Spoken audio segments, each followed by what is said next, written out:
ओम नमः शिवाय। ओम नमः शिवाय।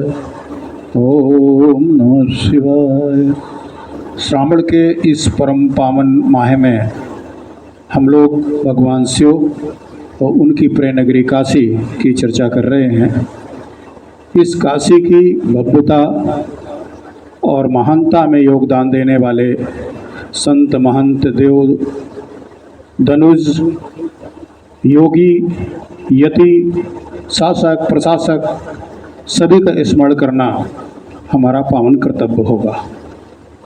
अभी हमने चर्चा की इंदौर खोलकर साम्राज्ञी अहिल्याबाई की, जिन्होंने आज के श्री काशी विश्वनाथ मंदिर के रूप को प्रदान किया हम सबके लिए।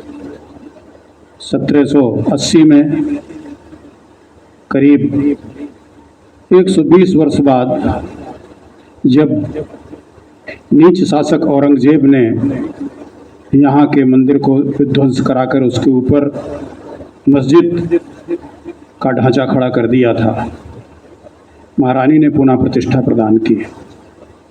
इसके अतिरिक्त शेरे पंजाब महाराजा रणजीत सिंह का नाम भी स्मरण करना होगा, जिन्होंने श्री काशी विश्वनाथ मंदिर के शिखर को मढ़ने के लिए 22 मन सोना दान किया।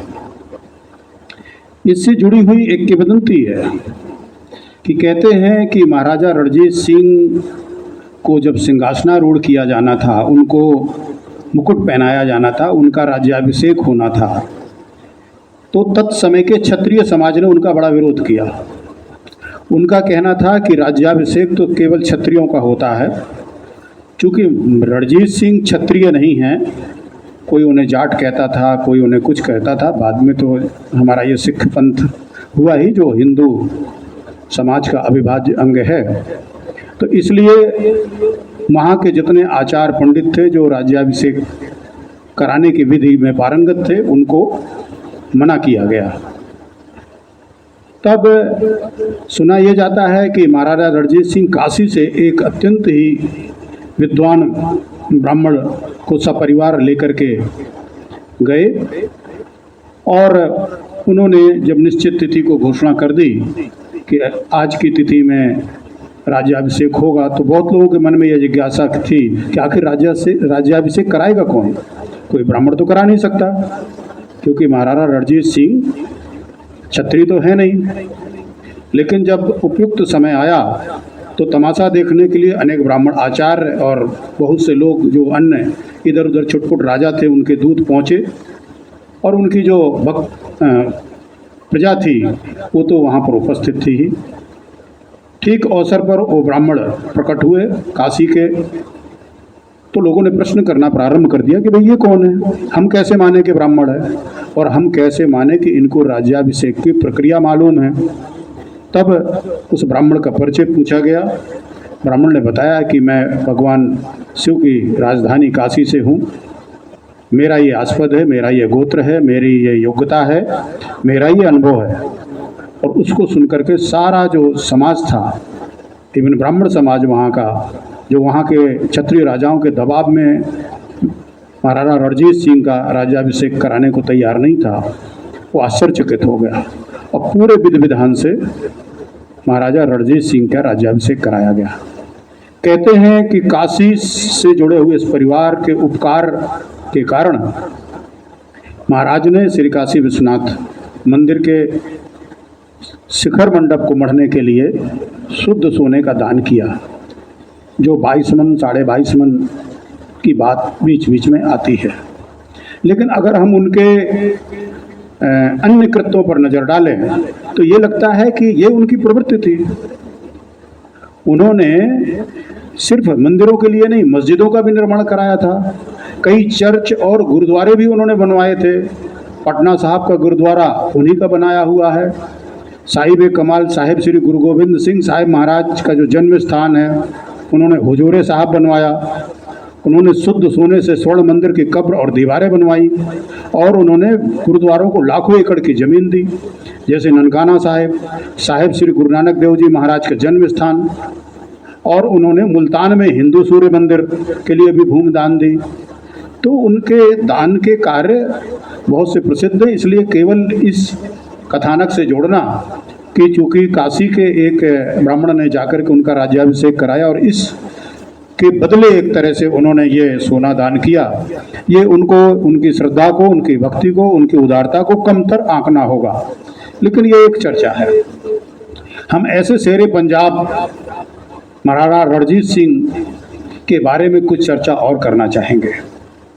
हम जानते हैं कि जो उनके पिता महासिंह थे, संयुक्त पंजाब में गुजरावाला के आसपास के क्षेत्र के, ये छोटे से क्षेत्र के वो शासक थे। अब ये स्थान पाकिस्तान में है और बचपन से ही महाराजा रणजीत सिंह उनके साथ युद्ध के लिए जाते थे और बहुत ही बहादुरी से युद्ध लड़ते थे, इसलिए उन्होंने अपने बेटे का नाम रणजीत सिंह रखा था। हम जानते हैं रण माने होता है युद्ध का मैदान और जीत माने होता है विजय, यानी जो युद्ध के मैदान में विजय हासिल करे उसी को रणजीत कहेंगे।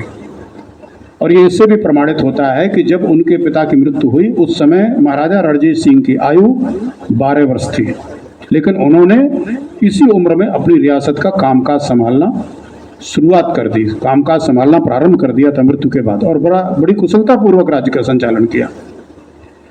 हम जानते हैं कि महाराजा रणजीत सिंह प्रायः एक आंख से देखते थे, क्योंकि शुरुआती वर्षों में उनको चेचक निकली थी, उससे उनके एक आंख से दिखना बंद हो गया था और चेहरे पर चोट के कई निशान उनके आ गए थे। तो इसके बावजूद वो अचूक निशानेबाज थे और कभी इस मैं कहूँगा कि समस्या ने इस उनके अंदर हीन भावना पैदा नहीं की, जो ऐसे लोगों के लिए प्रेरणा का स्रोत है जो किसी कारण से अपने को हीन समझते हैं, चाहे उनकी शारीरिक बनावट हो या उनकी शकल सूरत हो या उनकी आर्थिक स्थिति हो या उनका कुल वंश हो। बहुत से लोग उस कारण से अपने को हीन बताते रहते हैं और ये उनके लिए उदाहरण है कि महाराणा ने कभी भी अपने को हीन महसूस नहीं किया। जीवन के प्रति जो उनका प्रेम था और जीवन में उनके संपर्क में आने वाली हर चीज़ के प्रति जो उनकी जिज्ञासा थी वो कभी कम नहीं हुई। उनकी पत्नी की माँ थी जो सास हुई महाराजा की सदाकौर, उन्होंने उनको काफ़ी मदद की उस बचपन में 12 वर्ष की उम्र में जब उन्होंने राज्य संभाला अपने पिता का, और 1799 में उन्होंने लाहौर पर कब्जा कर लिया और आगे बढ़ते हुए 1802 तक जो सिखों के लिए सबसे पवित्र शहर है अमृतसर, जहाँ पर स्वर्ण मंदिर स्थित है, उस पर महाराजा रणजीत सिंह ने कब्जा किया। और जब उन्होंने देखा कि अन्य जो सरदार थे छोटे मोटे, उनके बीच में जब उनकी नेता के रूप में उपस्थित हो गई, तो 1801 में उन्होंने महाराजा की उपाधि धारण की, जब ये काशी से ब्राह्मण ने जाकर के उनका राज्याभिषेक किया। उस ब्राह्मण को अपने लोगों का बड़ा विरोध झेलना पड़ा, जिस वजह से वो अज्ञात स्थान पर वो पूरा परिवार भेज दिया गया महाराणा ने, जिससे उनके जीवन की रक्षा हो सके पूरे धन धान्य के साथ ही। महाराजा का जो अभियान थे और उनका कूटनीतिक कौशल था वो लगातार उनकी राज्य की सीमाओं का विस्तार करता गया और 1805 में उनका विवाद ब्रिटिश सीमा विवाद से हो गया। चूँकि तब तक ब्रिटिशर्स भी आ गए थे, हम आप जानते हैं, ईस्ट इंडिया कंपनी के बाद सीधे विक्टोरिया ने कमान ले ली थी ये भारत के वैभव को देखते हुए। तो उनका उनसे विवाद हुआ और उन्होंने अपनी कूटनीति का परिचय देते हुए उनसे समझौता कर लिया और CIS सतलज राज्यों को उन्होंने ब्रिटिश को सौंप दिया, जिसकी आलोचना भी कई बार होती है। लेकिन असल में था ये कि ये जो राज्य थे ये उनके सीधे तौर पर नियंत्रण में भी नहीं थे और उन राज्यों के जो नेता थे वो कहीं ना कहीं अंग्रेज़ों के अनुकूल रहते थे। तो इसलिए उन्होंने बड़े ही कूटनीतिक पूर्वक पंजाब में शांति स्थापित करने की नीयत से ये समझौता किया और इस समझौते से जो परिणाम हुआ कि कई सौ वर्षों तक जो पंजाब 12 संघर्ष से घिरा रहता था उसमें शांति आई और वो प्रगति और समृद्धि जिस वजह से पंजाब के अंदर आ सकी, जिसे हम आज तक देखते हैं। और जब उनकी ऐसा नहीं है कि अंग्रेज़ों से शांति स्थापित हो गई तो शांत बैठ गए, उन्होंने अफ़गानों को ठीक करना शुरू किया, क्योंकि अफ़गान उस समय बहुत ही उत्पात मचाते थे। तो 1801 में उन्होंने मुल्तान, 1819 में जम्मू और कश्मीर और 1823 में पेशावर और अफ़गान साम्राज्य के बहुत से हिस्सों पर कब्जा कर लिया। उन्होंने अपनी सेना को यूरोपीय तर्ज पर ढालने के लिए पश्चिम के भाड़े के सैनिकों को काम में लिया। हम जानते हैं कि अंग्रेज जिस तरह से हमारे ही भाड़े के सैनिकों से काम चलाते थे, उन्होंने अपनी सेना में फ्रांसीसी, इटालियन, अमेरिकन इन लोगों को शामिल किया। और आप सबको ये जानकर आश्चर्य होगा कि अफ़गानों को हराने वाले एकमात्र भारतीय राजा महाराजा रणजीत सिंह थे, जिन्होंने कई शताब्दियों तक उन पर नियंत्रण रखा, जो अफ़गान अनियंत्रित माने जाते थे। कहा जाता था अखबारों के बारे में कि जहां उनके घोड़े चर जाते हैं वहां दोबारा घास नहीं उगती। ये अफ़गानों के बारे में कहावत थी, उनकी बहादुरी के बारे में, जिनको खदेड़ दिया महाराजा रणजीत सिंह ने शताब्दियों के लिए। और ज्ञात इतिहास में पहली बार पख्तूनों को किसी बाहरी व्यक्ति के सामने समर्पण करना पड़ा था। तो रणजीत सिंह के प्रयासों के कारण ही जो खैबर दर्रा है, जहाँ से प्रायः भारत में आक्रमण होते थे, उसको हमेशा के लिए बंद किया गया। इसलिए उस दर्रे से होने वाले आक्रमण रुक गए। और जो अफ़गान तलवार की नोक पर भारत में व्यापार करते थे, रणजीत सिंह के बाद वो या तो फावड़ा लेकर या सूखे मेवे बेचने वाले ही बन करके आए। उनकी हिम्मत नहीं हुई कि कभी शासक के रूप में अपना मुंह उठा करके भारत की तरफ देख सकें। महाराजा रणजीत सिंह, जैसा हमने पहले बताया कि जिस तरह से उनकी उदार प्रवृत्ति थी, वो केवल साम्राज्य के लिए नहीं जाने जाते थे, उनका व्यक्तिगत चरित्र और आचरण भी विख्यात था। जैसा हमने अहल्याबाई के बारे में बताया था कि ऐसे ही जो महाराज होते हैं, जो दुष्ट शासक होते हैं, वो दूसरों की संस्कृति और धर्म और को अपमान करने का कार्य करते हैं, ध्वंस करने का कार्य करते हैं। और जो महान शासक होते हैं, वो न केवल अपने राज्य का विस्तार करते हैं और अपनी जनता का पालन और दूसरे पंथ पर विश्वास करने वाले लोगों का भी आदर करते हैं, उतना ही उनका ख्याल करते हैं। ये उनकी यही कारण है कि अभी तक महाराजा रणजीत सिंह की सकारात्मक भावनाओं का उद्घाटन करने वाले उल्लेख मिलते रहते हैं। उन्होंने करीब 40 वर्षों तक शासन किया और उस दौरान उन्होंने किसी भी व्यक्ति को मृत्युदंड नहीं दिया। आप कल्पना कर सकते हैं कि उस समय जहाँ बात बात पर राजे महाराजे छोटी छोटी बात पर कहीं हाथ कटवा लेते थे, कहीं गर्दन कटवा लेते थे, कहीं सूली चढ़ा देते थे, कहीं फांसी दे देते थे। 40 वर्ष के लंबे शासनकाल में जिस समय डिस्टर्ब था पूरा भारत और पंजाब, और महाराणा ने इतनी विजय की, लेकिन उन्होंने किसी को भी मृत्युदंड नहीं दिया। और एक बार जब उनके एक इटालियन जनरल एक्टेबल ने गड़बड़ी फैलाने के आरोप में एक अफगान को मार दिया, तो उन्होंने उसको भी कड़ी फटकार लगाई और महाराजा ने उससे कहा कि हम लोगों को दंडित कर सकते हैं, लेकिन हम लोगों की जान नहीं लेते हैं। ये उन्होंने अपने इटालियन जनरल को सख्त हिदायत की। महाराजा ने कभी मुकुट नहीं पहना और ना कभी सिंहासन पर बैठे। आप देखिए, आज छोटी छोटी पद पा करके लोगों का अहंकार आसमान पर चढ़ बैठता है। इन्हें आप किसी संत महंत योगी से कम नहीं आप आंक सकते। वो प्रायः नीचे कभी गद्दे पर बैठते थे या सामान्य कुर्सी पर बैठते थे, और लंबे समय तक सम्मान देने के बजाय उन्होंने सरल और स्पष्ट सिंह साहब के रूप में भी अपने को संबोधित किया जाना पसंद करते थे।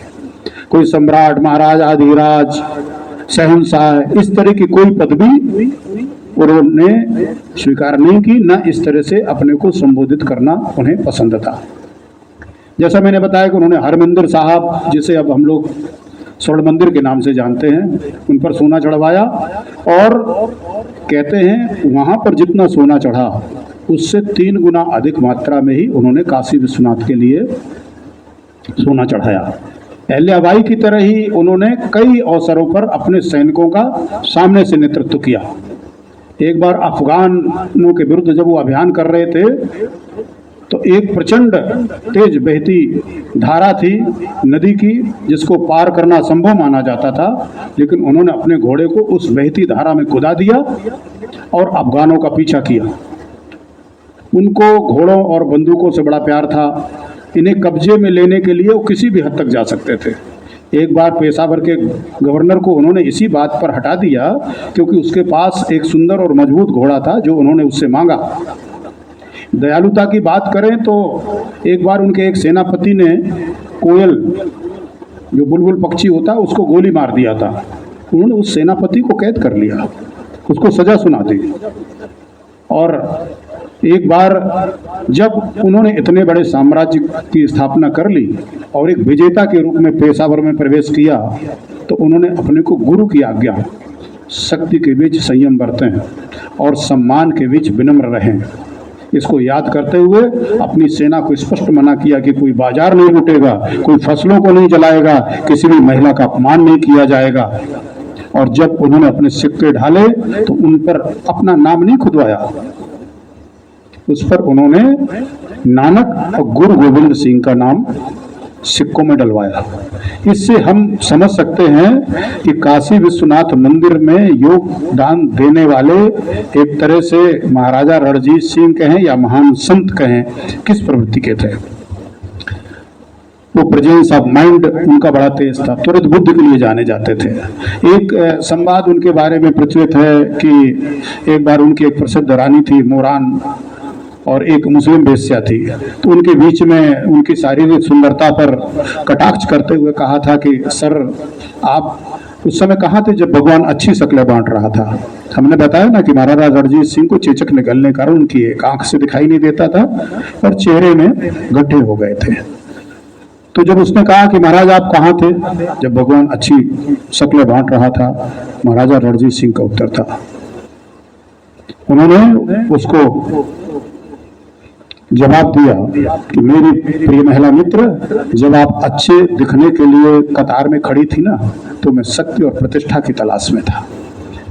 ये है व्यक्ति के प्रत्येक मानव के लिए आदर्श चाहे हम ऐसे कार्य करें जिससे हमारी जगत में प्रतिष्ठा हो और हम शक्ति अर्जित करें और उस शक्ति से जो हम कार्य करें उससे जग में प्रसिद्धि मिले। इसलिए महाराजा रणजीत सिंह ने महाराज बनने के बाद भी कभी आम आदमी से अपना संपर्क नहीं खोया। आज तो छोटे छोटे पद पर पहुंच करके व्यक्ति सामान्य लोगों से मिलना अपनी हेठी समझता है, अपनी बेइज्जती समझता है, सिर्फ आसमान में उड़ता है। 1825 में उनके एक लाहौर के जो कोतवाल थे फकीर नूरुद्दीन को उन्होंने एक फरमान में कहा था कि यदि महामहिम स्वयं या उनके परिवार किसी अन्य सदस्य को भी किसी भी निवासी के खिलाफ अनुचित आदेश जारी करना चाहिए, उसे उनके ध्यान में लाया जाए। यानी यदि कोई अनुचित आदेश जारी होता है तो उसे उनके ध्यान में लाया जाए ताकि इसमें संशोधन किया जा सके।